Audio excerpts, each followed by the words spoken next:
Let's talk about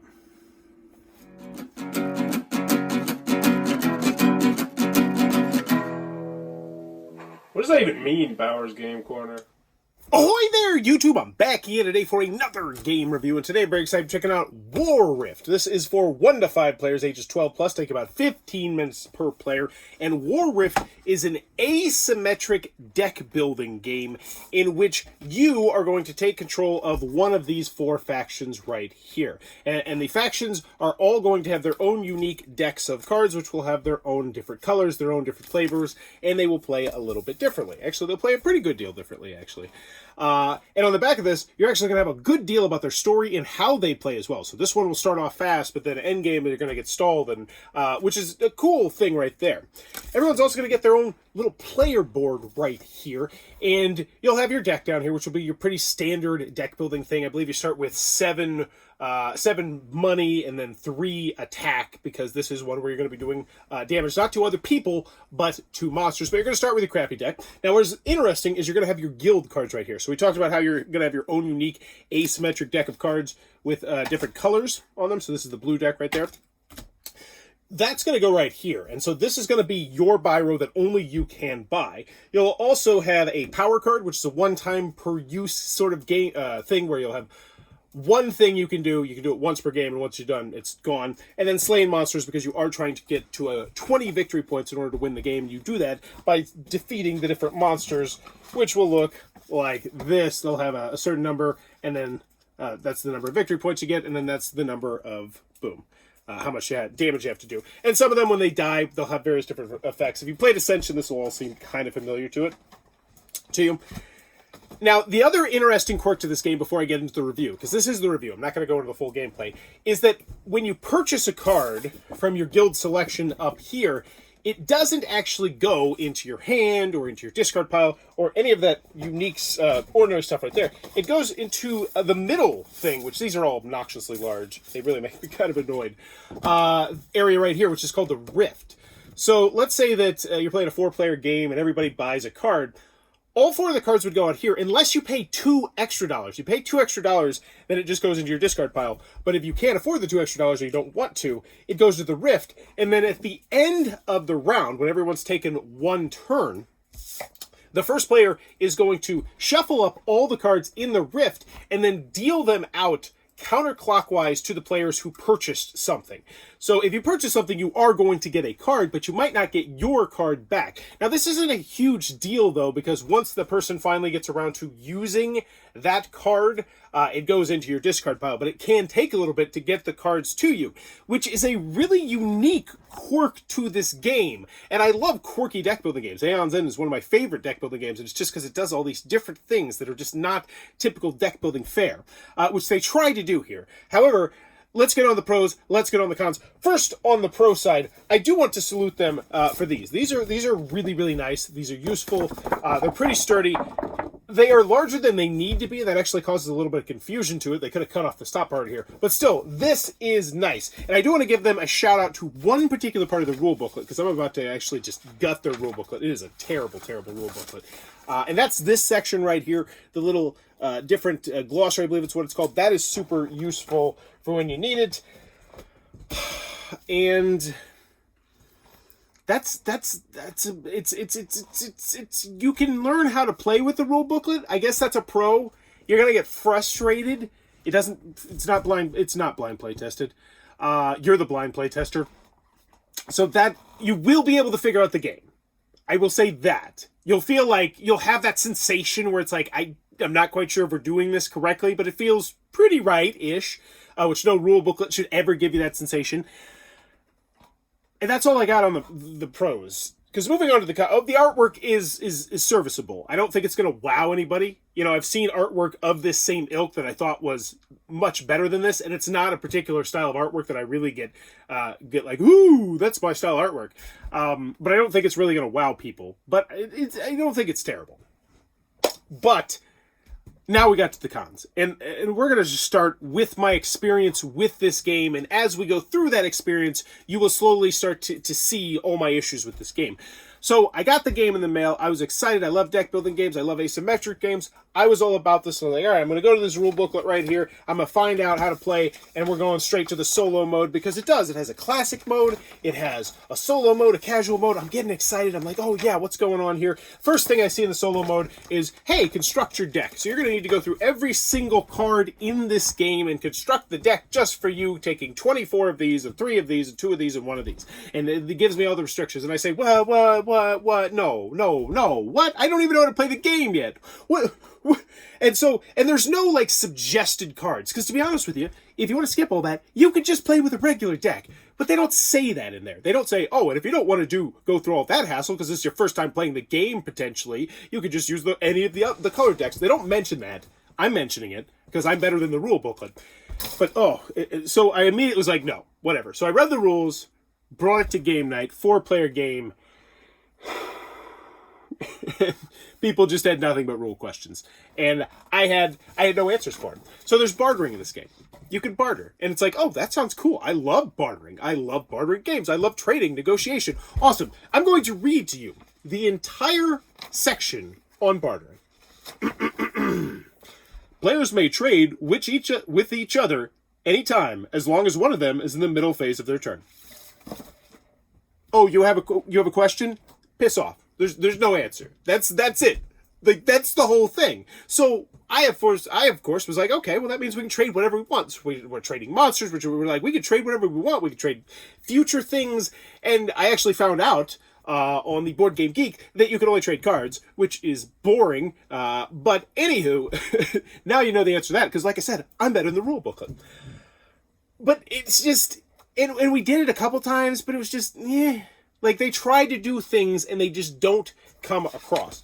But the rules themselves, they're not good. And the reason partially why they're not good is because there's just so much wasted space. Like, look at this. This is obnoxiously wasted space. Oh, you want to see the setup? You want to see the setup? Oh my goodness, it's so glorious. Look at all the no pictures at all in any way, shape, or form. But hey, you want this? You want this kind of good, I don't feel like it's going to wow anybody artwork? We're going to do that. We're going to do a bunch of that. Oh, you want more of that? You want more of that? Oh, you like large pictures in your rule booklet? Oh, yeah. Look at all the potential information that could be on this page that is not on this page. Oh, yeah. Looky there. Oh, cool. A card griffin thing. This page actually is good. And then look at this. Look at this. What is that? What is this thing? Nothing. It's nothing at all. It's wasted space. And then on the back, oh, cool. A map of who the hell cares. You know, it's like, this could have been a summary, this could have been a glossary, this could have been anything. This could have been the quick rules, because the game itself is really, take it simple, but they didn't. And it's just like, why? Why wouldn't you do that? But there's also, like, it just assumes you know things. So one of the biggest issues that we had was that we're like, where do we put cards? We draw cards from the maul. Every single turn you're going to draw a card. If there's a certain number of cards that come out, then you are eliminated from the game, which I was like, oh, that's kind of a cool concept. But it doesn't actually say if the cards are your own personal collection of cards or if they're just cards out in the middle. Now, I'm 99% now after reading one specific thing on this player reference card, which we'll get to. This is the 5-player expansion. And let me tell you, this is a Kickstarter game. And there's a reason that that a lot of people worry that a solo game is slapped onto a game, especially on Kickstarter. And it's games like this. Because this solo game, I'm going to tell you, it's not good. It's not great. It's a game, but that's as much as I'll say. But I'm getting ahead of myself. Take a deep breath. Rules were not good. They did not feel blind play tested. They just assumed you knew things. And there's the other thing. So there's the select the monster threshold, because I mentioned you can get eliminated from this game if there's just too many monsters out at a time.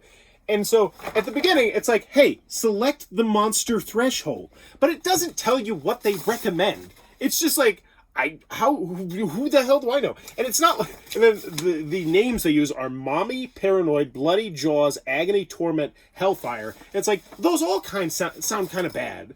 Like, it's just, it's like, which one? Just recommend me one of them for my first freaking game. There's also all these, there's like a couple variant rules in here, like mixed in with the setup, and the variant rules talk about concepts that you don't know yet. And it's like, that just screams, we did not blind play test this. Because I can tell you, if anyone had you blind playtest this game, you would have a laundry list of complaints for them if you were a good friend. And if you're a bad friend, you'd say, oh my God, we're not going over to Jerry's house anymore because, dear God, you won't believe what he made me do.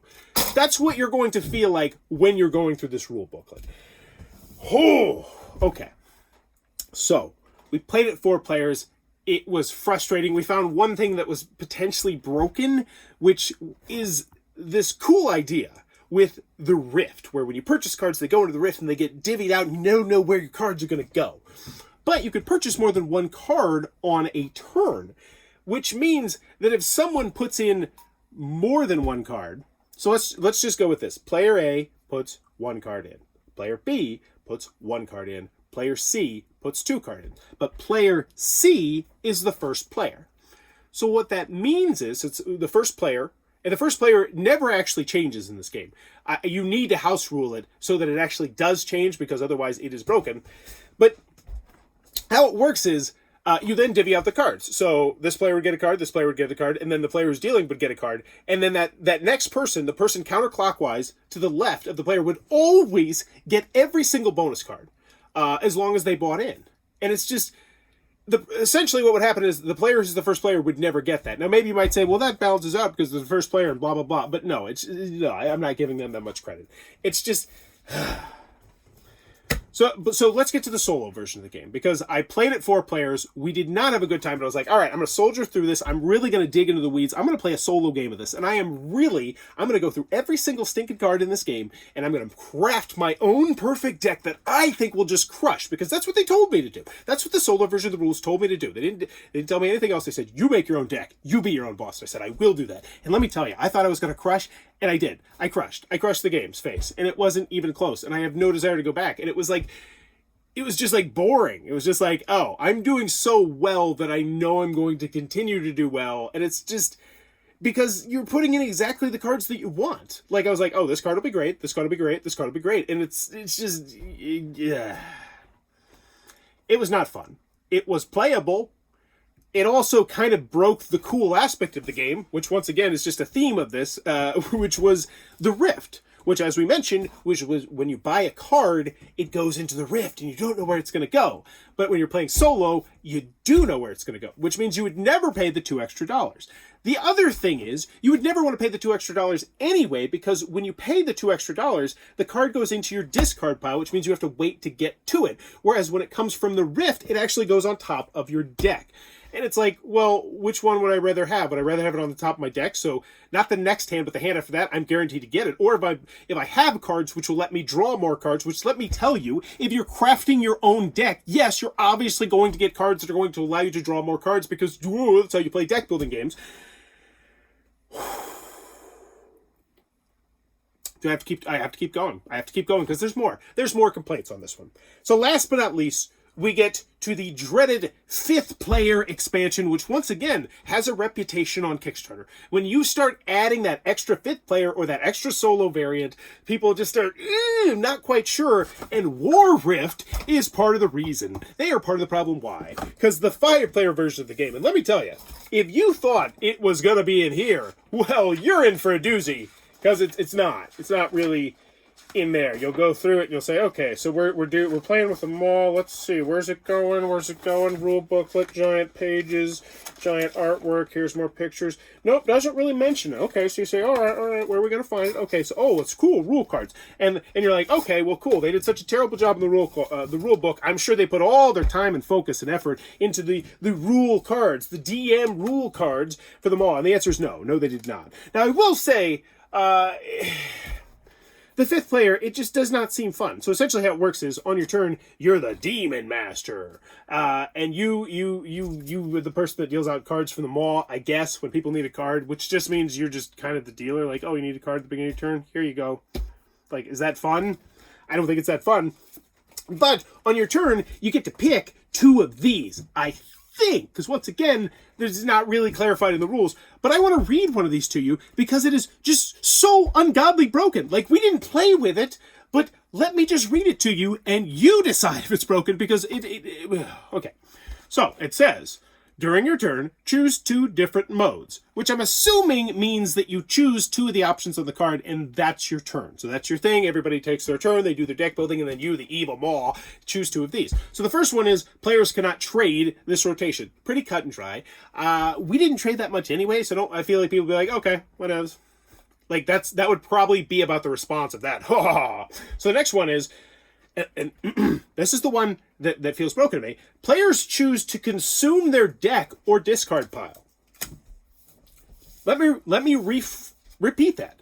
Players choose to consume their deck or discard pile. So you are forcing people to trash either their deck, which once again is all of their cards that are not in their hand or in their discard pile, or trash their discard pile. Which just means, like, so if there's like 6 cards here and like 7 cards here, you're like, well, there goes a huge chunk of my deck. And they can do that every single turn. Now, oh, get out of here, stick. Get out. This is, what? They're obviously always going to choose that because eventually they're just going to overrun you with monsters because you're going to trash all their cards. It just... So, then you can choose a monster name, and then they can't slay that particular monster, which, okay. That just means that there's like 4 or 5 monsters out, and you're like, ha ha ha, you guys can't kill the Reaper Hound Guards. Neato. That was my fun turn. I'm gonna go to the bathroom. Like, that's literally what you do in this. Or each player discards a card. So it gets to you and you're like, oh, trash your discard or your thing. Everybody discards a card. All right, I'll be back in like 7 minutes. And it's just, it just feels slapped on. It doesn't sound fun. It doesn't sound unique. Like, it's just, like, at least, because it actually kind of reminded me of Vast, the Crystal Caverns, which is a game that I really, really loved. It was my game of the year one year. And their 5th player expansion was that you could play as the Cave. And when you played as the Cave, you actually had some really interesting decisions. And I enjoyed playing as the Cave. I don't feel like I'd ever want to play as the DM on this. It would seem very boring. And it's like, it's just, you're telling people to do stuff on your turn. It's just, it's not a deck building game. It's a try to make people lose game. I don't know. Just everything about WarRift is very forgettable. From the artwork to the bad rule booklet to just I mean, there's some cool ideas here. I like the idea of the Rift. I think that could be built on in a better game.